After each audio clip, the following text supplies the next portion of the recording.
That's the extreme, and that probably rarely happens. What happens a lot is consultants go out and they meet many different clients, and they see what works, they see what doesn't work, and they bring that to their base of clients, and that's very valuable.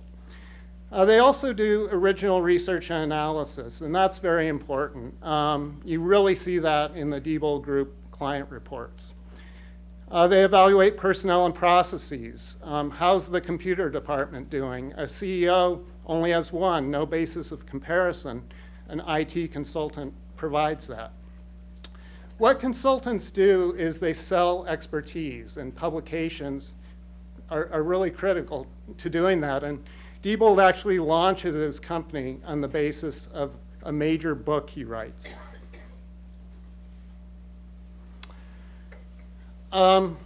IT consulting is part of a larger industry called the computer services industry. It's a major part of that industry. And computer services is the largest IT industry. It's larger than the computer industry, double that size. It's double the size of the software products industry, the primary industry of Microsoft and Oracle. It's also the most complicated industry. It's composed of many different segments. I've listed the 6 major segments. I won't talk about them. But in addition to being complicated, unlike the other 2 IT industries, the computer industry and the software products industry, there's no history books written on the computer services industry. And I was looking at the amazing collections of the Babbage Institute. We have over 250 really important collections, and I investigated whether I could do a book on the computer services industry. And I wrote a manuscript, and it's based largely on CBI archives. The one major collection I used outside of CBI was a closed collection, the IBM Corporate Archives. I also wanted to explore several themes in greater depth than what I was finding in the archives. So I did a number of oral histories to supplement that, including one theme I wanted to focus on was gender. So I interviewed a number of women entrepreneurs in computer services. And when we do oral histories at CBI, they become part of the permanent collections. They become part of the University Library's Digital Conservancy. We have over 400 CBI oral histories, part of the Conservancy, and they get frequently downloaded, frequently cited.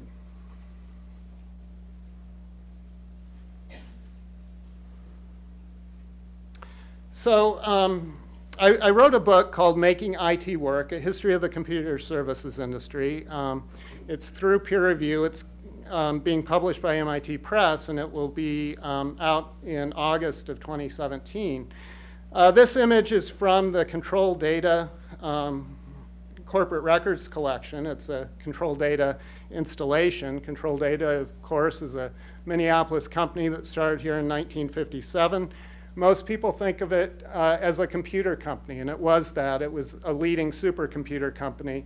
But it also was a computer services company, and that actually was its largest division throughout most of its history. So that's the focus of my case study on control data in the book. I also do a case study chapter on Diebold in the book. And that study, of course, is based on one of our largest collections, the Control Data Corporate Records Collection, which is about 350 feet. All the images are sourced from CBI that appear in the book, not just the image I chose here for the cover of the book, but throughout the book. And CBI has over 150,000 images in our collection, so I had many to choose from.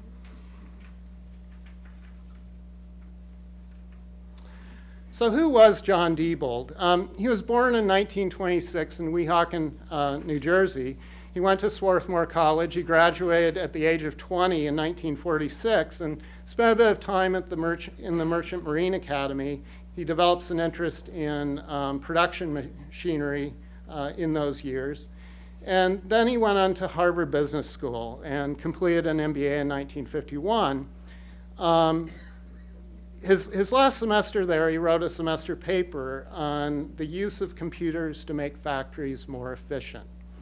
And to give you an idea of how insightful writing on that topic was at that time, the first real commercial computer, the UNIVAC, ships in 1952. So very insightful, and it's a few years later that the major IBM machines are coming out. So very insightful. He has his degree in hand. In 1952, at the start of the year, he gets a job working for a management consulting company. So this is management consulting, not computer consulting. E.O. Griffenhagen and Associates in Chicago, Illinois. And so in 52, computer consulting had not been invented yet. Diebold had not invented it yet, or had he? Something he did in the first half of 1952 makes me think that he had an entrepreneurial idea for a company on his mind, even though he didn't start the company until 54, or launched the company until 54. He took that Harvard University paper he wrote and he expanded it into a book. He found a publisher, and then he came up with the most incredible one-word title for the book. And it wasn't a word that he coined. It was a word that he borrowed from a technical publication. It was in the middle of an article in American Machinist. It was a quote of a Ford Motor Company engineer by the name of D.S. Harder. He credits Harder in the book, but the term goes nowhere with this 1948 American Machinist article. When he writes this book, it's a sensation. He brings this term to the American public and to the world. Automation. Automation. The advent of the automatic factory. And this book just has a huge impact. It's read widely in corporate America and beyond, and it's read widely by computer professionals as well as many managers and executives at many, many different types of companies, people in government. And it also spawns a bunch of journalists writing about automation, both utopian visions and dystopian visions. So either freeing ourselves of drudgery, the work that's drudgery, or automating ourselves out of jobs. This book is the first edition in our collection. CBI has over 10,000 books in our collection, and this quintupled from about 2,000 in just a decade through the leadership of past CBI archivist Arvid Nelson. He brought in some wonderful archives collections and also some really important book collections. So the collection is called Diebold Group Inc. Client Reports. It spans the entire 37-year history, as I mentioned. It's over 500 client reports. And the typical report is about 150 to 300 pages in length. The studies that produce these reports generally went on from several weeks to often many months.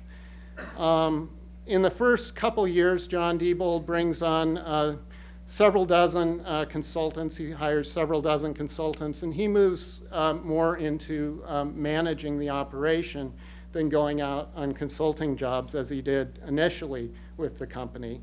And he also continues this role as a writer. And after this really wide-selling book, he focuses more on articles. Some really path-breaking articles. One example is he's the first to write on, and this is in the early 1960s, to write articles on the future of a checkless, cashless society. And this is at a time when the check processing problem is a huge headache for banks. Bank of America was one of the first companies to get into computing to deal with this problem. So and that was in the early and mid-1950s, and it's still a problem throughout the entire decade of the 60s, so it's completely counterintuitive to see a future in which we use computers that are networked to pay bills, and we actually have less checks. And so that's the type of visionary stuff John Diebold was writing, and it really helped the company. It kept his name out in front of the people that were decision makers with hiring consultants, because he's publishing in the most widely read management publications, including Harvard Business Review.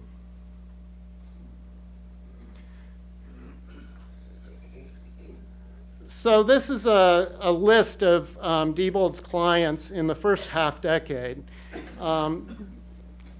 These are reports I paid a great amount of attention to in doing my case study, and I just found it fascinating. It's an amazing lens into the organizational adoption of computers. It's right at the start of mainframe digital computers, and there's no other collection in the world that provides such a lens as this collection does. About a quarter of these companies had computers by the mid-1950s, so they were coming to Diebold to get advice on expanding their computing operation, to add new types of software applications or other improvements in terms of efficiency or other types of things.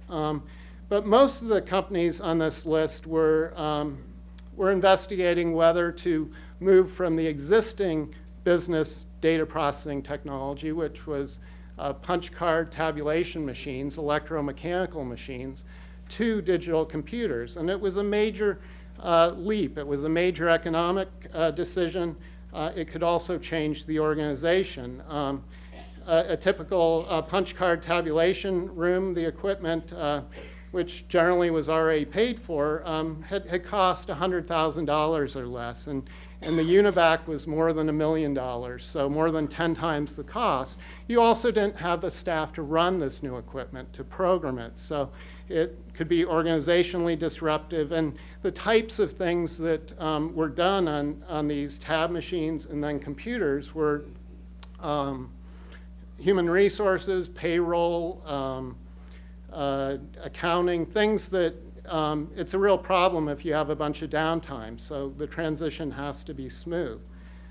So a number of companies, depending on the industry, continue with punch card tabulation equipment for quite some time. The early adopting industries were aerospace, banking, because of check processing, big brokerages because of transaction processing and volume rising, defense contractors, electronics companies, but many other companies used tab equipment into the 50s, or throughout the 50s, 60s, and some into the 70s. So did, for instance, a mid-sized or smaller law firm in the 60s need a mainframe digital computer? Or what about a 1960s advertising agency? In the TV series Mad Men, in the 7th season, episode 4, in an episode called The Monolith, you see a transition from the existing what's called the creative lounge of Sterling Cooper Draper Price, the ad agency. It's converted into a computer room. An IBM System 360 comes in, the couches go out, the air conditioning units, the raised floor, the wiring, and it brings mixed reactions among the staff. TV media specialist Harry Crane, who's not pictured, he embraces the IBM 360 and says very enthusiastically, it's not just symbolic. One thing $1 million machine potentially was a status symbol. It showed our advertising agency, our law firm can afford one. Others had different opinions. Creative Department Associate Michael Ginsberg, he's already kind of on the edge by this point in the series. He sees it as an invasion. He's aggravated by its buzz, and he actually goes mad. He starts cutting himself in the chest. He's taken away on a gurney, and off to the hospital and then the mental ward. And creative department director Don Draper, the iconic figure in Mad Men, the guy that comes up with the ad campaigns that just wow the clients in earlier seasons. By this season and this episode, it's hinting at humans and perhaps his own obsolescence. And he says to Lloyd, the computer guy, the IBM engineer doing the installation, what man lay on his back counting stars and thought of a number? So on the one hand, you have the number crunching machine, the bean counting machine, and on the other, the human imagination.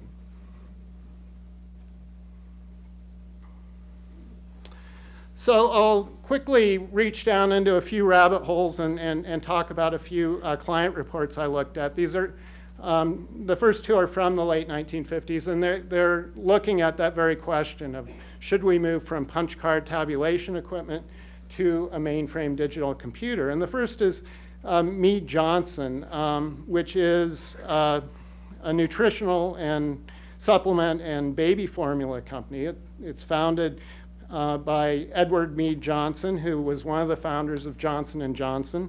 He left that firm to found this company in 1886, and it too was successful. It didn't grow as fast as Johnson & Johnson, but I did notice it just sold this year for $16.7 billion. It's continued to exist. So less than 1/10 the size of J&J, but still a big company. And obviously, Edward Mead Johnson has long since passed in 1957. Management at that time sees their tabulation room falling behind. And they look to a potential technological fix. They think we probably need a digital computer. And so they hire Diebold, Diebold's company, to get their advice. And Diebold consultants come in, and what they see is problems with the tabulation room manager. He's not very well organized. He's not good with people. He makes promises he falls down on. And the tab room is just horribly inefficient. So the Diebold consultants recommend a personnel change at the top.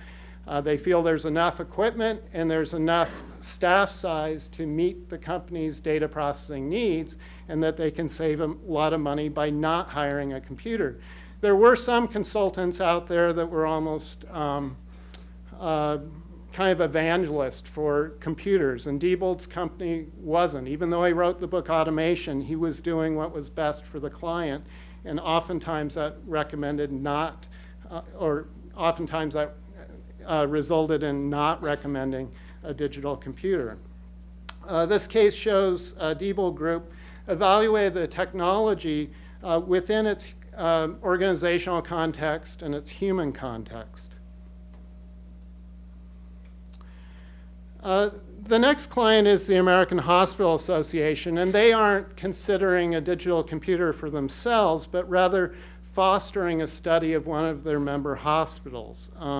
And it's a test bed to inform the entire association. And they choose one of the large hospitals, but it's kind of in the middle among the large hospitals, so that it will be useful to the greatest number that are potentially considering a computer. And Diebold consultants come into Baylor University Hospital to do the study, and they do careful analysis of changing processing speed versus cost over time with the computer, and they compare it to the tabulation equipment in place. And they recommend moving forward. It won't be cost effective immediately, but it soon will be. It gets the hospital on the learning curve, as well as the association and its members. This is well before Gordon Moore's 1965 famed observation that was christened Moore's Law, but a similar type of evaluation and forecasting of diminishing cost relative to processing power. This is the type of things consultants did all the time. Gordon Moore was a famous figure, having founded co-founded Fairchild Semiconductor and later co-founding Intel. So when he made a prediction, people took notice.